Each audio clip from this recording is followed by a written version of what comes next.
Nigeria's Minister of State for Petroleum, Kachikwu, has explained why the current fuel scarcity in the country has persisted for so long. For more than 2 months now, Nigerians have been queuing for several hours at fuel service stations all over the country to get fuel. In a short video he posted on his Facebook wall, the Minister of State for Petroleum said absence of forex, pipeline vandals and reduction in subsidy payments were reasons behind the fuel scarcity. This is probably the most challenging issue since I took over as GMD and Minister of Petroleum. And the reality is a lot of us, even within the company, do not know why this is so. And so for those who don't know, I will first go through why you have this situation. First, on resumption in August, we had a very major problem in our hands because subsidies, 500 billion, close to 600 billion, hadn't been paid for over a 1-year period. And so the majors and everybody who was important, the DAPMA members, the MOMAN members, had begun to very quietly reduce the levels of importation that they had.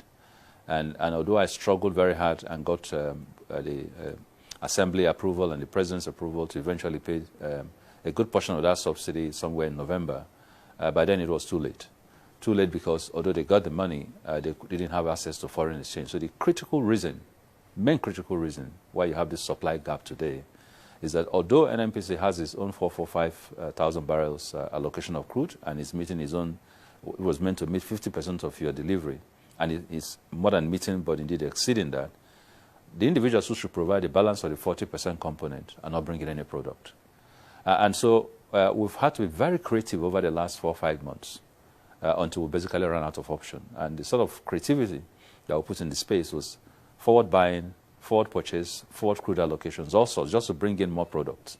Because we saw NNPC transit from a 40%, 45% provider to suddenly an 80%, and then by this month, really, almost 100% provider of petroleum products in Nigeria.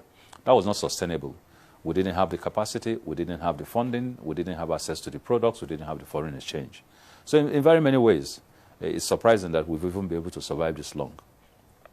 So the key element has been, how do you find foreign exchange for those who eagerly want to participate in the stream, who have been doing this traditionally to get into the space, buy their products, come in, distribute. That's something we've had to work on.